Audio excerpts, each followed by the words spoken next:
That way a tiny bit more. That way a tiny bit more. Keep going to your right. Yeah, tiny bit more right. Alright, and now angle yourself more a bit this way. Yeah, perfect, mate, perfect. I'll send a smoke signal. Your water's looking so odd. It is, isn't it? Why is it looking like that? Well, it's actually from an airport in Spain.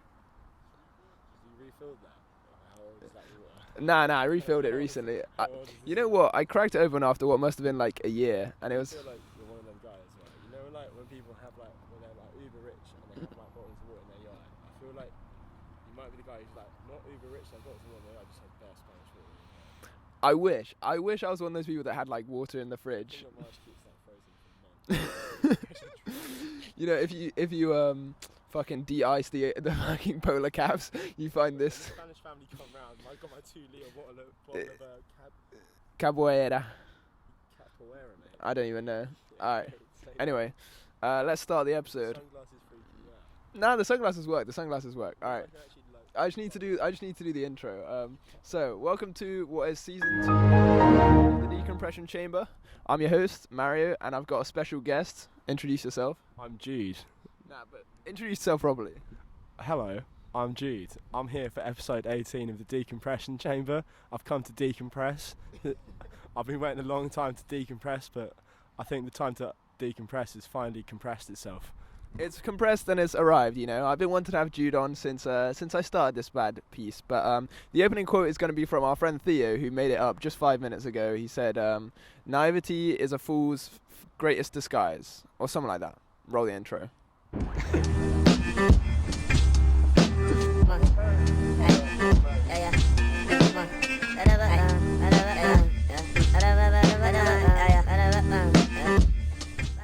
Dude, I had you in the perfect position earlier. You have to mimic that. Now you got grass all over your legs. But yeah, so normally like I have to like think up what I'm going to talk about in an interview, because technically this is an interview format. But this is your first interview, right? I mean, if I think back to it, I think I've been interviewed by the BBC once, but I don't want to talk about that. Was that Raw? I don't think it was okay, I've been interviewed on Raw, but I've also been interviewed on the top of Primrose Hill during lockdown. Swear. By, I think it might be Sky News, and they were riot police, but I really didn't make any sense at the interview, so it never really aired. What was the interview about? Why we were at the top of the hill during lockdown partying. Which is a very valid question, but I'm pretty sure I went and ran away. It was not very newsworthy. Not a very valid interview. I was a bit scared of the video van, to be fair, because the moment I turned up, I thought it was quite funny, and then I was like, right, probably shouldn't be here. Yeah. Well, that's fair enough. Take that back. I have been interviewed by The Guardian. I'll give you the link. My whole article on students getting fined in lockdown is actually in The Guardian. Nice. Gabby Hinsliff, shout out. Shout out to Gabby Hinsliff. We all know you're watching. I don't know who that is. But is there something that draws people to want to interview you, do you think?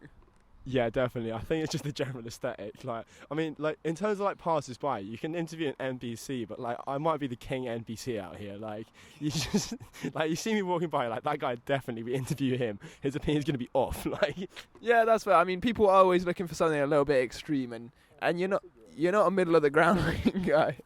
Well, I'm gonna run down the clock a little bit while Jude looks for a cigarette. What happened when I rolled backwards? I think you've just lost that. Christ. Anyway, so, well, I mean, the thing is I never come to the Decompression Chamber with a particular topic in mind, but I mean, it is particularly pressing that you're going away. That's one of the reasons why I'm having you on now. Going down under Kent. So, for context, you're going away for a year, right? Just about. I think I'm going for a year. I might go forever. You might be going forever. There's no way of knowing. I probably won't come back. If I get a Black Widow bite, I won't come back. And if I like it, I also won't come back. But but you'll visit. I'll come back. If I find myself for a flight back, I'll probably be back. Right. Well, like, give the audience a bit of context of why you're going and what you'll be doing down under. So I'm going down under for my year abroad. I'm going to be doing year abroad for biodiversity and conservation degree. But I'm going to be doing mostly just conservation and looking at animals and plants and a little bit of mushrooms, hopefully. And I'm going to be outside in the sun. I mean, I love mushrooms. I'm going to be outside in the sun having a lot of fun, and I think like very good opportunity to just like get out and see the world. Do you know what I mean? Like, get out of your comfort zone. It's definitely a scary thing to do, but like, given an opportunity to go away like that for a year, haven't had that opportunity before, so gonna go and have fun. It's massive. It's massive. I think doing a year abroad is one of those things that, like, you know, I've had adults in my life speak to about when they've done that, or, you know, their travels when they're young. And I think it's definitely going to be one of those like formative experiences that like help shape you as a person, you know. So I think it's just really cool that you're going out there and doing it, and you're not just going anywhere as well. You're going fucking like all the way to Australia. Not even to like a bait place in Australia as well, because like Sydney or Melbourne, I think like the kind of ones you think of. Brisbane is known, but it's less well known. But I kind of wanted to like, if I wanted to know I was going to be fine, I'd go Melbourne or Sydney. But I really, if I'm pushing my boundaries, I may as well push it to like the limit. Do you know what I mean? So and you're going for like it's good for educational purposes as well. I mean, the university I'm going to is probably one of the best in the world for conservation and biodiversity. And I mean, in terms of the plants and animals over there, there are a lot more. And it's like the Great Barrier Reef and stuff like that. I think I'm a couple 100 miles, or maybe short for Australia distance to the Great Barrier Reef. So it means I get to see like a whole different type of ecosystem or kind of life going on there, which is that's sick. I mean, because at the end of the day, that's something that I don't think about enough. It's like when you're in England, you just literally, you've got like mice and foxes and like chickens and cows and like horses. Basically, like the most fun my course has been so far is catching 600 moths in 3 days, which I would admit is exciting. But like even the moths in Australia are about the size of your head, so that's like instantly more exciting. Yeah, and like you've got like kangaroos and dingoes and like, you know, sharks and crocs and, you know. Also, just in terms of the general like Australian biodiversity, like there's a lot more going on. And I mean, it's really pushing the knowledge. Like I know about biodiversity in England to an extent, but then like transfer that knowledge to a different kind of environment I haven't grown up in. That you start to kind of like get a kind of deeper understanding of the subject in general. Yeah. And also, funnily enough, I guess, because you'll be new to that environment, you'll have to like mold yourself to the habitat much like the animals do. So you'll be like almost like role playing what it's like to have to adapt, you know, Darwin style. I'm literally evolving to the Australian environment. Like, I don't know what's going on here, but like, it's gonna be a weird one. I think it's gonna be sick. And like, I obviously you told me you're bringing like a digital camera down. I think it'll just be, you could do some like. The sights you'll see and like the kind of life you'll be living in Australia is like completely different to like what we see here in Bristol or like, you know, even like metropolitan areas in England. Like that's a complete culture change. I think it's very important that I actually have to bring a camera. Like I've been kind of meaning to get a camera for a little while, and it's just stumbled upon. My brother goes to me, I found this camera, so Dad, do you want it? Because I found another one. And I was like, you know what, been meaning to get one for a while, it's free, I need to get an SD card and then I'm good. But I think in the sense of like, I need to document it somehow, and I think I'm all right at taking photos, to be honest with you. I think I've got an ability. I just don't do it enough. So actually, like, I can say I've really got nothing to do over there other than just like enjoy myself and be a bit creative and like maybe like do some running and like actually my course eventually. Let's be real. The studying is always the final priority. You got to live life first, and then you got to study. Am I right? I take some photos, maybe get on the Australian DJ scene, and then I'm good. I think. Exactly, bro. Pattern Australia first, and then pattern the university a little bit later. Like that's the plan. I respect. Slowly but surely. I respect it. I mean, I for sure, for example, I know when I see like on your Instagram stories or something, you have like a particularly nice photo. I always like pop up and I'll respond to it because you do have a nice eye. From you as well, because I agree with your artistic opinion in terms of camera and photography.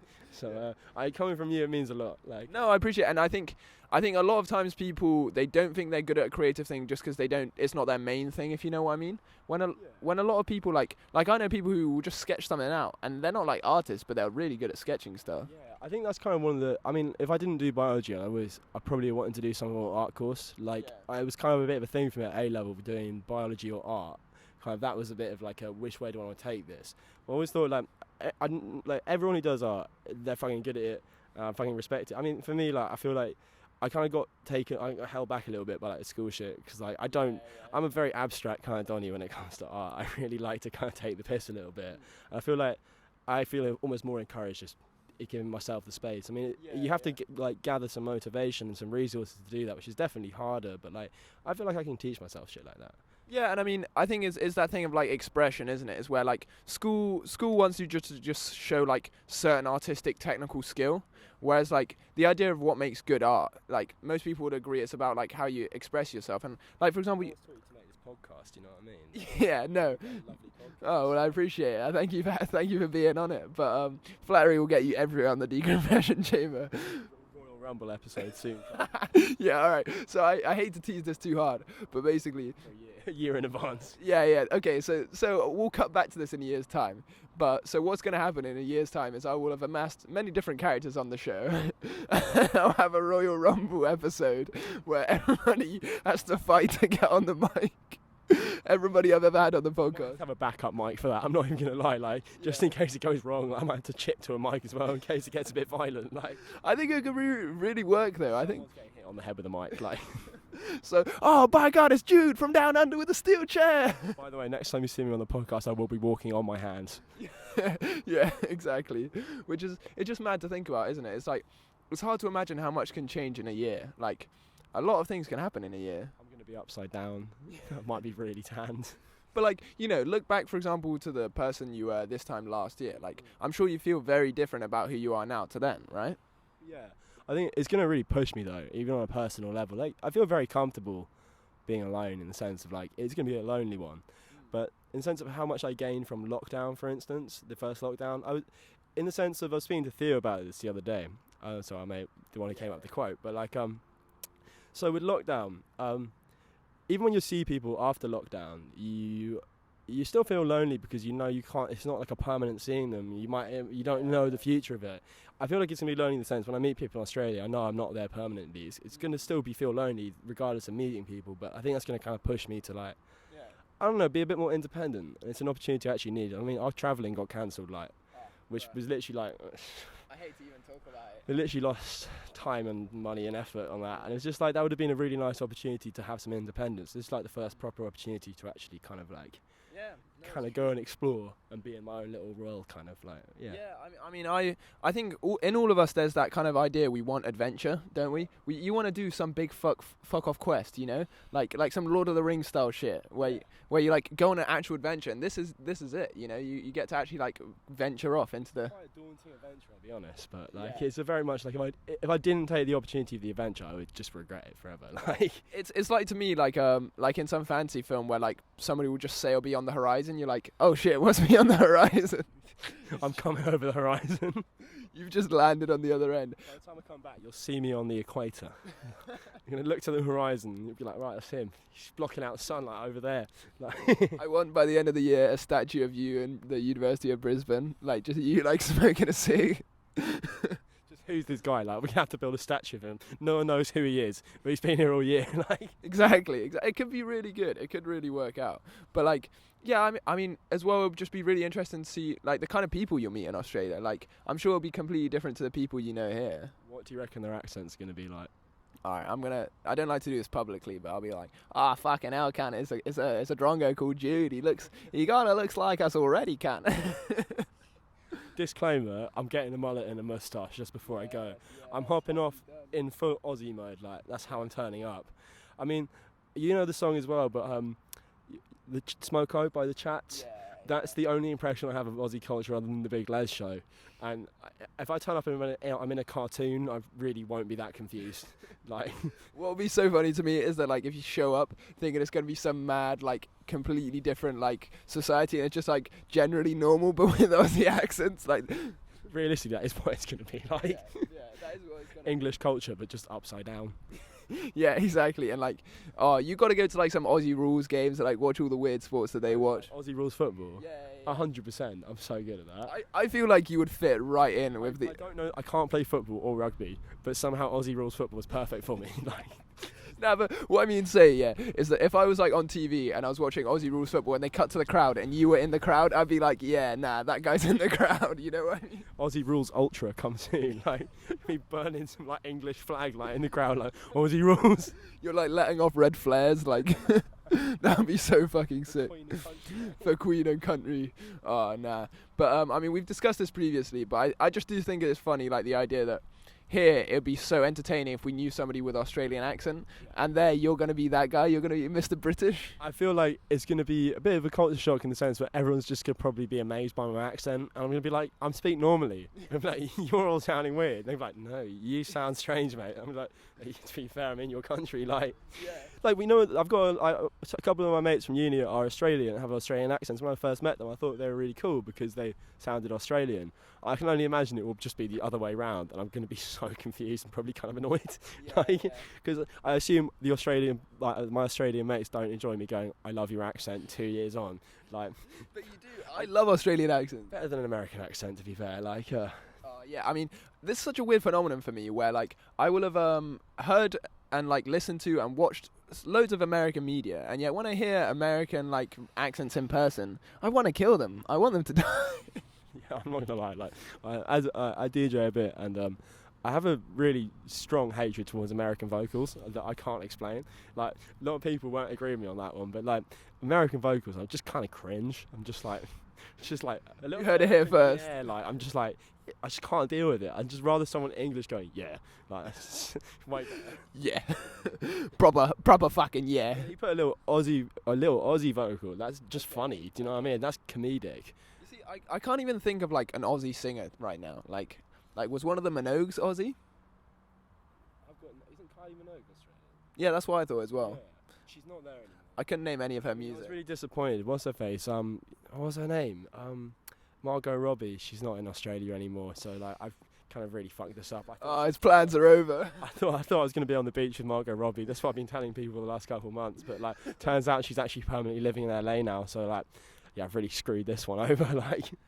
Barbie movie coming to cinemas near you circa 2023 still, so you know it won't be too bad. Ryan Gosling as Ken. I'm actually quite excited for that. Yeah. I was not aware of this. Like, it looks low key like it's gonna be good. Like Barbie movie. Yeah. What kind of vibe is it? Like kind of dark, a bit psychologically twisted. Like, honestly, I don't know. I saw the director for the film Little Women.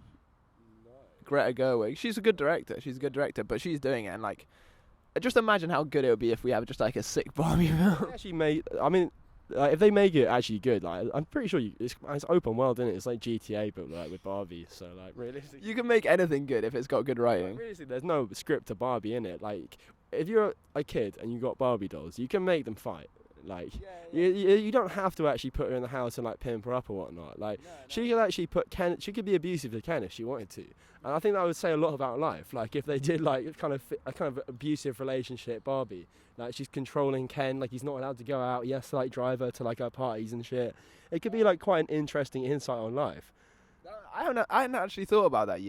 I guess because the set images I've seen are very like glamorous. They're very like pink, neon pink, and like they're ice skating, roller skating. I don't know, that could actually be really good. Imagine Ken goes to get her coffee, and like obviously he's quite an attractive guy. So like the woman at the coffee shop's like flirting with him. Barbie turns up, it's like flirting with her, but he's just like, no, I'm getting you coffee. Like it could be really intense. Like, I'm surprised they didn't hire you to write the screenplay still. I'm thinking Dark Side Barbie would just be so cool. Like, I think it would be interesting because it can't be interesting to have a character where she's just smiley and happy all the time, right? Like, what can you do with that? Well, there's no plot. Like, she's just happy. There better be some sort of like deep stuff in this. Like, I'll be front row screaming when the Barbie released. Like, I might turn up in my Ken outfit. Like, I pull up in like a sequin suit or a dress. I'm just like, yo, 1 ticket to Barbie. Is Ken Australian?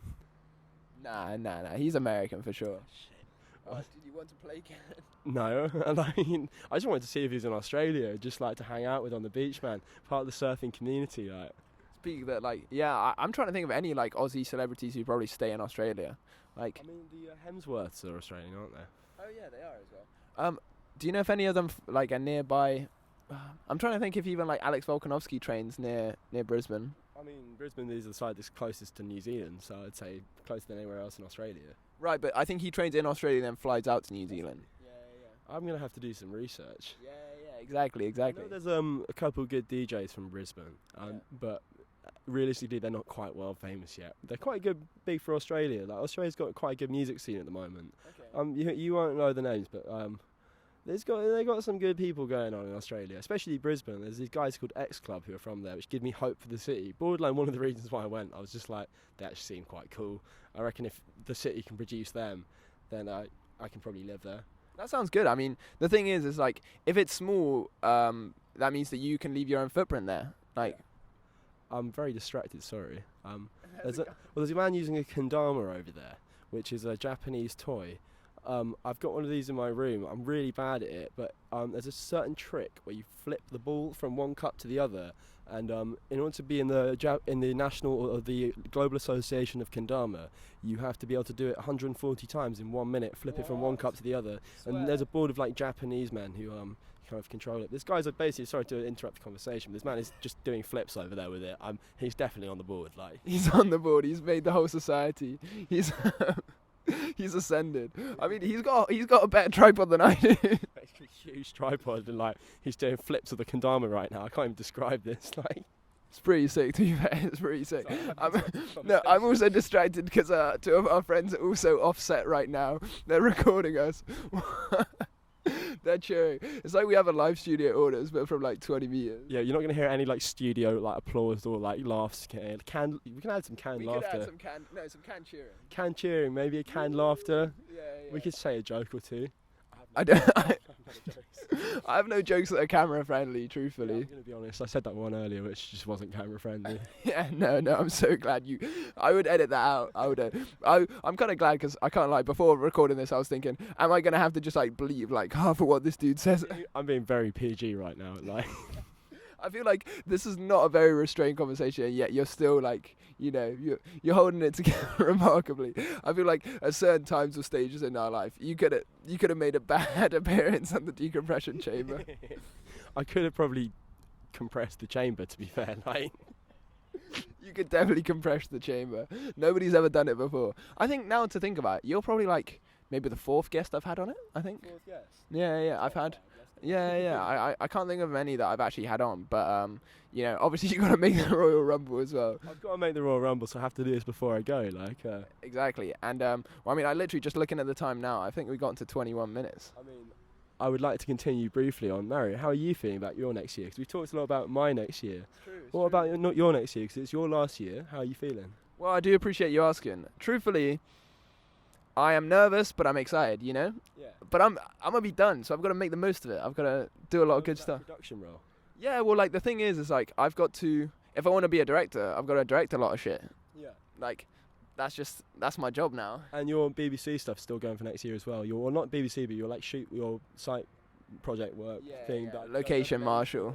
Ambiguous terms. I work in the industry, but like, you got a lot going for you next year, man. Like, yeah, I mean, I've got a lot of potential and opportunities. I think similar with you, I guess, the whole thing of like, oh shit, I actually have to knuckle down and do the work. Oh, how do you do it, Jude? How can you give it? It's not possible. I'm gonna be honest. Like, either you're just bored and you do the work, or you just like be normal and you don't do the work. Like, if you're like, I don't think Mario. I'm gonna be honest. I don't think you've got any viewers who are in sixth form right now. But like, you're fucked, bruv. Like, the thing is I never find it easy to do hard work. Some people just do the work. I don't find it easy. So difficult. Like, I've actually got to try and do something. Like, half-assing it is so easy. Like, especially at uni, you can just like half-ass it and actually do all right. Do you know what I mean? You said it, not me. I didn't say nothing. Like, I mean, if you're watching, like, it wasn't me, mate. Like, well, you'll be done in a couple of years. You could just be like, oh yeah, nah, screw UCL. I've got 2 more years, man. 2 more years. Free my guy. Never made it out. If I make it out from down under, I will be back. But yeah, no, I mean, it's crazy because I said it to Jude earlier, but by the time he's back from Australia, I'll be done with uni, I'll be facing the adult world, the scary world. It's big changes for both of us in the sense. It's like, I've got a massive change coming up next year, which is, well, not even next year, next week, but like in the sense of like, I'm powering towards out of that year, going into another year of uni, like that's kind of secure. I mean, you're like, not to like scare you, but like you have to figure out what you're doing. You know what I mean? Which is not something I'm envious of. I don't know what I'm doing. In a way, I'm just like delaying the kind of fearful factor by like a year, which is like, it's a different kind of struggle though. Like, I mean, and anything that's uncertain and that's new, you're gonna have to find a way to deal with, right? Yeah. I'm interested to see where you are when I get back, because it's going to be a nice year apart, but I'm sure you'll do well. Like, I mean, we're going to be quite different. Like, we're going to be different. We're not different from each other. We're going to be very different people as we are now. Like, yeah, big time. Be interesting seeing the Royal Rumble. The Royal Rumble is going to happen. All right, and with hype up to the Royal Rumble. Keep in tune. Thank you. All right, is there something final you want to say, Jude? Thank you for having me on the podcast. This has been a pleasure. Likewise. I'll see you on the Royal Rumble. All right, thank you very much, Jude. All right. That was fun. actually a good app.